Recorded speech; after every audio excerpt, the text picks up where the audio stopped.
c'est la collection la plus volée. Hein. Des gens raffinés qui aiment nous déposséder des livres comme ça, parce que je crois qu'ils ont une valeur à la fois pécuniaire, un petit peu, ça rapporte pas grand-chose, mais quand même, et aussi pour la qualité des textes. Ce ne sont pas des livres jetables. La collection bouquins, moi, c'est une vieil amour, hétéroclite, parce qu'il y a beaucoup de choses que j'aime dedans, des choses, évidemment, comme toute collection qui est très large et fournie, m'intéresse moins, mais j'ai eu des emballements très forts avec certains livres de la collection bouquins. D'abord, moi, j'insiste sur le côté éditorial de la chose, où vraiment on fait un travail de qualité sur l'établissement des textes et sur l'apparat critique, les introductions, les notes, qui sont judicieuses, éclairantes pour les textes, généralement pas trop lourdes. On n'est pas non plus dans une érudition trop universitaire, mais ça permet d'éclairer les textes. Pour moi, l'exemple phare, pour moi et mes goûts, c'est Casanova.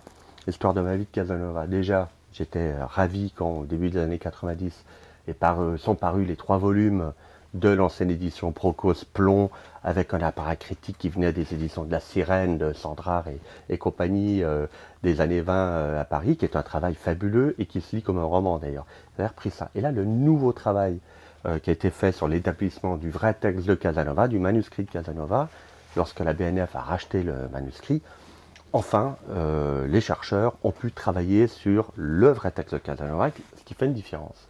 Qu'on se rend compte comment il écrivait en français, c'est-à-dire plutôt très bien, avec évidemment un petit peu d'humour vénitien et un peu d'argot, et une langue du 18e qui n'est pas toujours accessible à tout le monde, mais avec ses tournures de phrases à lui, et en plus avec son esprit.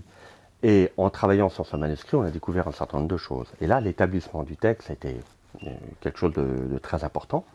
Et de enfin lire Casanova, se dire qu'il a été écrit en français et qu'on a mis un siècle et demi avant de pouvoir le lire, c'est une aventure un peu comme celle du Neveu de Rameau, où on passe par les autres pour pouvoir lire enfin un livre d'un Vénitien écrit en français, qui est quand même une singularité.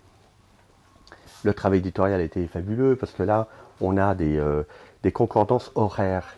Quelle heure était-il à Venise, quelle heure était-il à Paris ou à Rome? Ce ne sont pas les mêmes manières de compter au XVIIIe siècle. On n'a pas un temps universel, on n'est pas du tout là-dedans. 6 heures de relevé, qu'est-ce que ça veut dire? Et pour qui et où? Donc voilà, là, on nous explique des choses. Sur des jeux, il adorait jouer au pharaon, c'est un grand joueur, il a joué toute sa vie.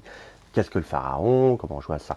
Le système de loterie qu'il a contribué à inventer en France, enfin, il s'est récupéré la mise, si j'ose dire, en mettant au point le système de loterie qui est devenu la loterie nationale par la suite, en devenant richissime. Et on a des établissements de monnaie, par exemple, parce que les monnaies sont très différentes. Évidemment, on est bien avant l'euro, mais entre les sequins, les ducats, les francs, les louis d'or, etc., chaque petit État a des monnaies différentes et des manières de compter différentes. Donc là, subitement, quand on peut lire Casanova de manière fluide, comme si on défilait sur les canaux, ou on peut le lire en s'arrêtant de palais en palais, en disant tiens, j'ai envie de comprendre là comment ça fonctionne, qu'est-ce que ça veut dire ça.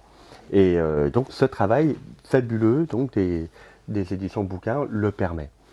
Ça, c'est un exemple qui m'a frappé. Après, dans les autres grandes lectures, mais qui se papillonnent davantage, je pense au dictionnaire du rock de Michel Sayas.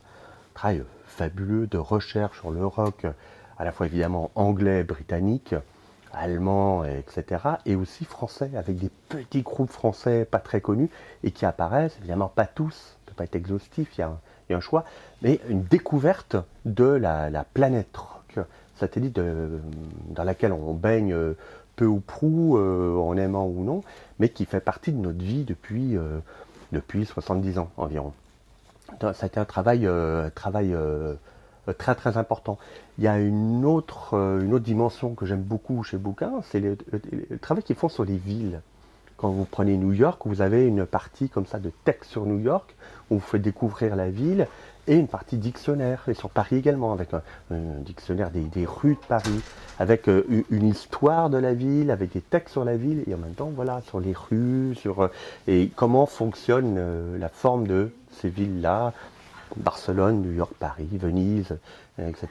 Après, il y a d'autres principes. Il y a le principe anthologique, que j'aime bien. Moi, mes grandes lectures, ce sont les moralistes du XVIIe siècle, où on fait côtoyer à la fois Pibrac et La Rochefoucauld. Qui connaît Pibrac en France? Je crois qu'on est peu nombreux, mais le bouquin a permis de le faire lire pour ceux qui ont envie de goûter la forme gnomique, pour passer par les savants. Mais cette petite forme d'aphorisme qui a fait florès en France au XVIIe et aussi au XVIIIe siècle. Et on prend tous ces moralistes qui font le suc, la saveur des grands écrivains qui font suivre. Parce que non seulement La Rochefoucauld ou La Bruyère peuvent évidemment se lire pour eux-mêmes, mais c'est grâce à Saint-Simon, par exemple, aussi, ou d'autres moralistes comme ça, qu'on a Proust par la suite, et toute une lignée d'écrivains français qui se sont beaucoup inspirés des moralistes français, qui évidemment ne font pas la morale, mais parlent des mœurs, qui est quelque chose de tout à fait différent. Est-il besoin de le rappeler? Je crois que oui, quand même, de temps en temps. Et ce travail, il est absolument extraordinaire. On a une petite bombe, là, une grande brique qui est prête à exploser de flèches comme ça un peu partout sur la façon d'épingler les mœurs des gens de l'époque qui sont exactement les mêmes qu'aujourd'hui, parce que je crois que la lutte pour les places, les tabourets et la vanité du monde, elle n'a pas beaucoup changé. Donc ce travail permet d'avoir tout en un volume. Après, il y a le principe d'œuvre complète, mais aussi des livres plus spécifiques ou des rééditions, comme l'histoire de la musique de Rebattet, parce qu'on veut de Rebattet, mais il a fait une histoire de la musique qui se tient pour l'époque. Voilà, je crois que ça a toute sa place. Tiens, je pars en vacances, je ne vais pas m'amener 18 poches, on peut s'amener un bouquin ou deux, et là, ça a toute sa place, on peut dévorer, vous voyez. Donc j'aime bien cette variété-là, où chaque fois, l'accent est porté sur la qualité de l'éditorial et sur une colle qui tient bien, parce que c'est un grand problème en France avant, des livres dont les couvertures tiennent bien quand elles ne sont pas brochées, et la colle qui tienne. Et je crois que matériellement, il y a eu des grands progrès de fait. Et là, on a un papier blanc, on a des couvertures quand même beaucoup plus agréable, beaucoup plus sympathique. Le livre tient toujours très bien dans la main, mais il est plus lisible, il est encore plus vivant, d'une certaine manière. Voilà, pour moi, ce sont les axes principaux de ce qui fait mon amour pour cette collection qui est encore beaucoup plus variée, beaucoup plus infinie que les quelques titres que j'évoque.